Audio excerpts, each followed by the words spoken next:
দেখুন, অন্নপূর্ণার ভাণ্ডার আমি শুনছিলাম যে এতদিন তো দুয়ারের সরকারের মাধ্যমেই হয়েছে, কিন্তু আমি আমার ডিপার্টমেন্টের সাথে কথা বলে আমি অলরেডি বলে দিয়েছি অন্নপূর্ণার ভাণ্ডারে অনলাইন কমপ্লিটলি এখনই ব্যবস্থা করতে। নমস্কার বন্ধুরা, সমস্ত মা বোনেদেরকে জানাই প্রথমে প্রণাম। আজকে একটা গুরুত্বপূর্ণ আপডেট নিয়ে চলে এসেছি। আপনারা স্ক্রিনে অলরেডি দেখে নিয়েছেন থাম্বনেলে যে অন্নপূর্ণা ভাণ্ডার প্রকল্প নিয়ে, তাই না? আজকে আমাদের উঠে এসছে যে খবরটা, সেটা হচ্ছে আনন্দবাজার পত্রিকা থেকে উঠে আসছে এবং এবিপি নিউজ থেকে উঠে আসা খবর অনুযায়ী যে অন্নপূর্ণা ভাণ্ডার প্রকল্প নিয়ে কি উঠে আসছে সেটাই কিন্তু আজকের এই ভিডিওতে বিস্তারিত আলোচনা করব। সো ভিডিওটি অবশ্যই কিন্তু শুরু থেকে শেষ পর্যন্ত দেখার অনুরোধ রইল এবং আপনারা স্ক্রিনেও দেখতে পাবেন যে সেখানে কি উঠে আসছে। দেখুন, লক্ষ্মীর ভাণ্ডারের দিন শেষ। এবার রাজ্যে মা বোনেদের জন্য আসতে চলেছে সব থেকে বড় ধামাকা, সেটা হচ্ছে মোদির অন্নপূর্ণা ভাণ্ডার প্রকল্প। হ্যাঁ বন্ধুরা, ঠিকই শুনেছেন আপনারা। সমস্ত মা বোনেদের জানিয়ে রাখি যে প্রতি মাসে 500 বা 1000 টাকা নয়, এবার থেকে সরাসরি 3000 টাকা ঢুকতে চলেছে আপনাদের ব্যাংক অ্যাকাউন্টে। আর তাছাড়া আমাদের মাননীয় মুখ্যমন্ত্রী শুভেন্দু অধিকারী তিনিও জানিয়েছেন যে আর বেকার যুবকদের জন্য থাকছে 1500 টাকা। অর্থাৎ আপনাদের যদি কোনো ছেলে বা মেয়ে থাকে তাহলে অবশ্যই কিন্তু আপনার ছেলে পেলেও কিন্তু এই যুবসাথী যুবশক্তির টাকা অবশ্যই কিন্তু এই 3000 টাকা পেতে চলেছেন। 1500 টাকার যেহেতু আপনারা অ্যাপ্লাই করেছিলেন তখন কিন্তু আগের সরকার সেটা 1500 টাকা দিত, সেখানে কিন্তু এবার থাকছে প্রায় 3000 টাকা করে কিন্তু দেওয়া হবে। বুঝতেই পারছেন কতটা পরিমাণে টাকা ঢুকতে চলেছে। আপনারা যদি বাড়িতে 3 জন হয়ে থাকেন তো 3 জনের কিন্তু 9000 টাকা কিন্তু ব্যাংক অ্যাকাউন্টে ক্রেডিট হয়ে যাবে। সেটা কবে থেকে লাগু হবে আপনাদের মনে অনেকেরই প্রশ্ন। আপনারা সেটা দেখতে পাচ্ছেন যে আনন্দবাজার পত্রিকা থেকে এবং এবিপি নিউজ থেকে উঠে আসা খবর অনুযায়ী আগামী 1 জুন থেকেই এই প্রকল্পের টাকা দেওয়ার প্রক্রিয়া শুরু হতে পারে বলে জোর খবর কিন্তু পাওয়া যাচ্ছে। আপনারা বুঝতে পারছেন। তাছাড়া আমাদের মাননীয় মুখ্যমন্ত্রী শুভেন্দু অধিকারী তিনিও জানিয়ে দিয়েছেন, আপনারা সেই ক্লিপটা দেখতেই পাচ্ছেন যে তিনি জানিয়েছেন যে তাহলে বুঝতে পারছেন তো বন্ধুরা, 1 জুন থেকে কিন্তু আপনাদের অ্যাকাউন্টে 3000 টাকা করে কিন্তু ঢুকতে চলেছে। আর বিশেষ করে যুবসাথী প্রকল্পও কিন্তু এই 3000 টাকা ক্রেডিট হবে আপনাদের ব্যাংক অ্যাকাউন্টে। কতটা খুশির খবর। যদি 3 জন আপনাদের পরিবারের সদস্য হয়ে থাকে তাহলে কিন্তু 9000 টাকা মাসে কিন্তু ঢুকে যাচ্ছে।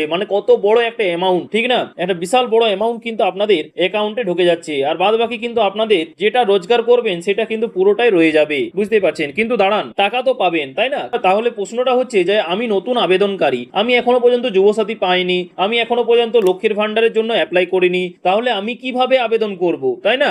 আবেদন কিভাবে করবেন? তাহলে এই একটা সামান্য ভুল, একটা ছোট্ট ওভাররাইটিং বা ব্যাংকের একটা লিংকের ভুলে আপনার ফর্ম সরাসরি রিজেক্ট হয়ে যেতে পারে। তাই অবশ্যই কিন্তু ভিডিওটি আপনাদের উপকারে আসবে এবং শুরু থেকে শেষ পর্যন্ত দেখুন, ঠিক আছে? তাছাড়া একদম অন স্ক্রিনে আপনারা দেখতে পাচ্ছেন যে অন্নপূর্ণা ভাণ্ডারে নতুন আবেদনের ফর্ম। আপনারা স্ক্রিনে সেই ফর্মটি দেখতেই পাচ্ছেন স্ক্রিনে, ঠিক আছে? ফর্মের কোন বক্সে কি লিখতে হবে, কি কি ডকুমেন্টস লাগবে, আর সব থেকে বড় কথা ডিবিটি লিংক না থাকলে কেন আপনার ফর্ম বাতিল হবে তার A to Z কিন্তু ডিটেলস দেব। তাই যারা নতুন আবেদনকারী এবং তাদের জন্য আজকের এই ভিডিওটা লাইফ সেভিং হতে চলেছে। তাই একটা সেকেন্ডও স্কিপ না করে ভিডিওটা শেষ পর্যন্ত দেখতে থাকুন। কথা দিচ্ছি আপনার 3000 টাকা পাওয়া কেউ আটকাতে পারবে না। তাছাড়া ভিডিওটা শুরু করার আগে আপনারা যদি চ্যানেলে নতুন হয়ে থাকেন তো অবশ্যই কিন্তু চ্যানেলটিকে সাবস্ক্রাইব করে পাশের বেল আইকনটি প্রেস করে রাখবেন, যাতে আমিও চাই যে আপনি কোনো সরকারি প্রকল্পের আপডেট যাতে মিস না করেন, ঠিক আছে?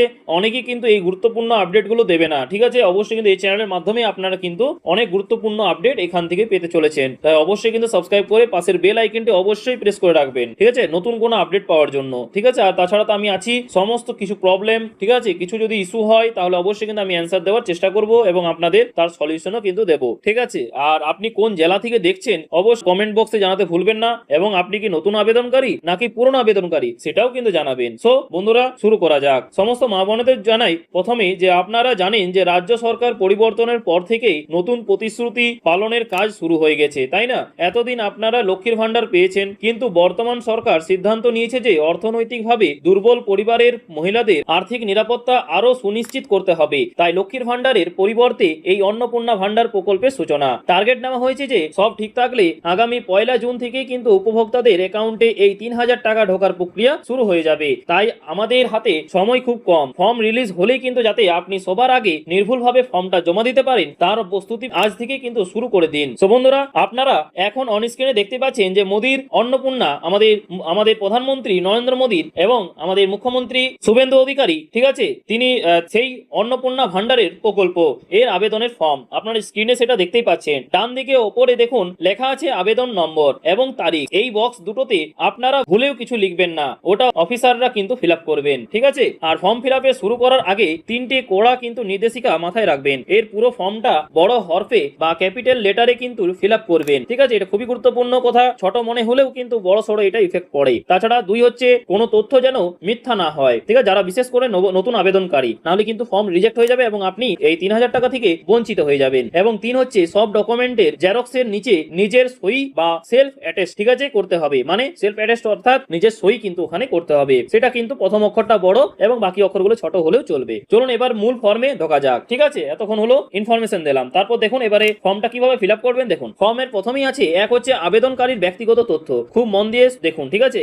হচ্ছে আবেদনকারীর নাম, এখানে আপনার নামটা ঠিক আধার কার্ডে যেমন বানান আছে তেমন বড় হাতে ইংরেজিতে বা স্পষ্ট বাংলায় লিখবেন। তাছাড়া আপনার আধার কার্ডের নাম কি সঠিক আছে কি নেই অবশ্যই কিন্তু কমেন্ট বক্সে জানাবেন, সেটাও কিন্তু সলিউশন দেওয়ার চেষ্টা করবো আমি কমেন্ট বক্সে। আর হচ্ছে জন্ম তারিখ ও বয়স, দিন মাস বছর এই ফরম্যাটে আপনার জন্ম তারিখটা অবশ্যই কিন্তু আধার কার্ড দেখে বসাবেন এবং সেখানেও যদি ভুল থাকে তো সেটাও জানাবেন, না হলে কিন্তু বড় সড়ো বিপদে পড়ে যাবেন এবং আপনার এই ফর্মটা বাতিল হয়ে যাবে। এবং পাশে আপনার বর্তমান বয়স কত সেটা লিখে দেবেন। এবং গ আর ঘ নম্বর দেখুন স্বামী ও পিতার নাম, যদি আপনি বিবাহিত হলে স্বামীর নাম অথবা অবিবাহিত হলে পিতার নাম দেবেন, ঠিক আছে। আর তারপরে দেখতে পাচ্ছেন যে লিঙ্গ এবং বৈবাহিক অবস্থা, আপনি মহিলা হলে মহিলা বক্সে টিক দেবেন। এরপর বিবাহিত কিংবা অবিবাহিত বা বিধবা যেটা আপনার ক্ষেত্রে প্রযোজ্য সেই বক্সে কিন্তু একটা টিক চিহ্ন কিন্তু দেবেন, ঠিক আছে। তারপর আপনারা দেখতে পাচ্ছেন পূর্ণ ঠিকানা, এই জায়গাটা খুব সাবধানে ফিল আপ করবেন। আপনার গ্রাম বা ওয়ার্ড, পোস্ট অফিস, থানা ও ব্লক বা পৌরসভা, ঠিক আছে। তারপর জেলা এবং পিনকোড একদম নির্ভুল ভাবে বসাবেন, পিনকোড ভুল হলে ভেরিফিকেশনে সমস্যা হয়। তাছাড়া আপনারা জানেন না যে আমাদের এই চ্যানেলের মাধ্যমে কিন্তু আমরা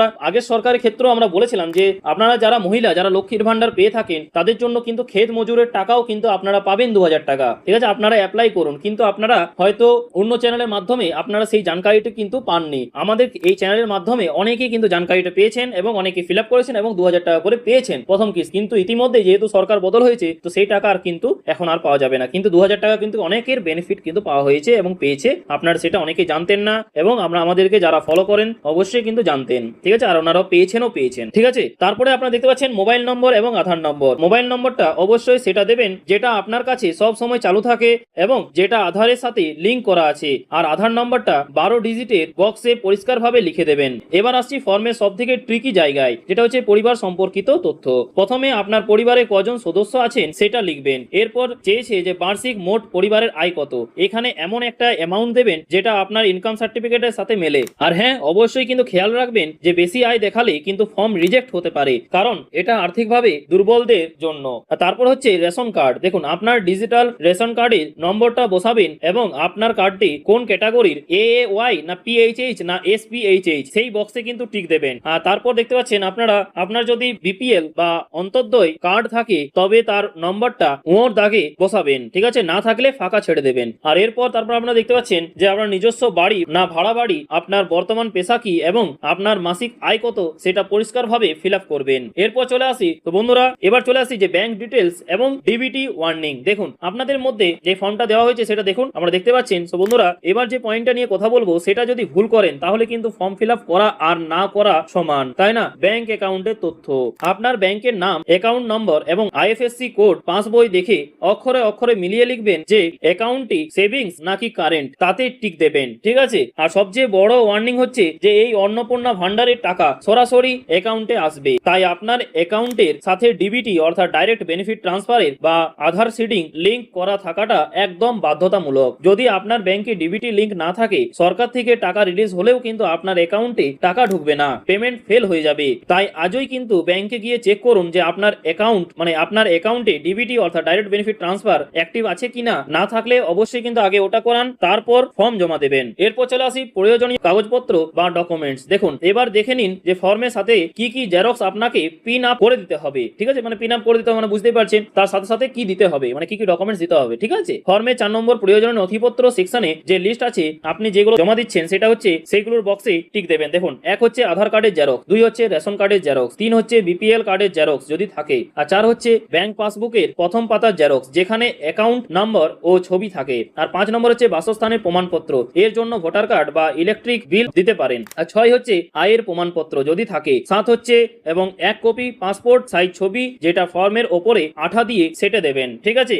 আর তারপরে সবশেষে নিচে দেখুন যে ঘোষণায় লেখা আছে যে অর্থাৎ আপনি জানাচ্ছেন যে আপনার দেওয়া সব তথ্য সত্যি। এর ডান দিকে আজকে তারিখটা দেবেন আর নিচে স্বাক্ষর এর জায়গায় আবেদনকারী নিজের সই করবেন। যারা সই করতে পারেন না তারা বা হাতের বুড়ো আঙ্গুল বা টিপ সই দেবেন, ঠিক আছে। ব্যাস, আপনার ফর্ম ফিল আপ কমপ্লিট। এবার নির্দিষ্ট ক্যাম্পে বা অফিসে গিয়ে ফর্মটা জমা দিয়ে আসুন, তাহলেই কিন্তু আপনার হয়ে যাবে। তো বন্ধুরা, তো বুঝতে পারছেন, এই ছিল আজকের আপডেট। আপনাদের আশা করছি এই আপডেটটি শুনে অবশ্যই কিন্তু উপকৃত হয়েছেন, এবং উপকৃত হলে সমস্ত মা বোনেদের কাছে এই অফিসিয়াল আপডেটটা অবশ্যই কিন্তু শেয়ার করবেন, যাতে ওনারাও এই ইনফরমেশনটা পেয়ে উপকৃত হয়, ঠিক আছে। তো বন্ধুরা, আশা করি আজকের ভিডিওটার পর অন্নপূর্ণা ভান্ডারে ফর্ম ফিল আপ নিয়ে আপনাদের আর কোনো সন্দেহ নেই, তাই না? আমি প্রত্যেকটা জিনিস একদম জলের মতো পরিষ্কার করে বুঝিয়ে দিলাম। তাছাড়া এই চ্যানেলে যদি আপনি নতুন হয়ে থাকেন বা আপনি এই সবে যুক্ত হয়েছেন, তো অবশ্যই কিন্তু এই ভিডিওটি প্রচন্ড পরিমাণে শেয়ার করে দিন, যাতে ওনারাও ইনফরমেশনটা পেয়ে উপকৃত হয়, এবং এই ভিডিওটা প্রচন্ড পরিমাণে শেয়ার করুন, যাতে ওনারাও ইনফরমেশনটা পেয়ে থাকে। কেননা এখনো পর্যন্ত দর্শক হয়তো জানেন না যে কি করতে হবে, ঠিক না? তো ঠিক আছে, আজকে এই পর্যন্তই, ঠিক আছে। দেখা হচ্ছে পরের ভিডিওতে নতুন কোনো আপডেট নিয়ে, এবং মা বোনেদের এই 3000 টাকা অবশ্যই কিন্তু পাবেন এবং এর থেকে বঞ্চিত হবেন না, ঠিক আছে। ঠিক আছে, দেখা হচ্ছে পরের ভিডিওতে নতুন কোনো আপডেট নিয়ে। থ্যাংক ইউ, পাশে থাকবেন, সুস্থ থাকবেন, ঠিক আছে। আর কিছু প্রশ্ন থাকলে অবশ্যই কমেন্টে জানাবেন। আর তাছাড়া আপনি কি নতুন আবেদনকারী নাকি পুরনো, সেটাও জানাতে ভুলবেন না।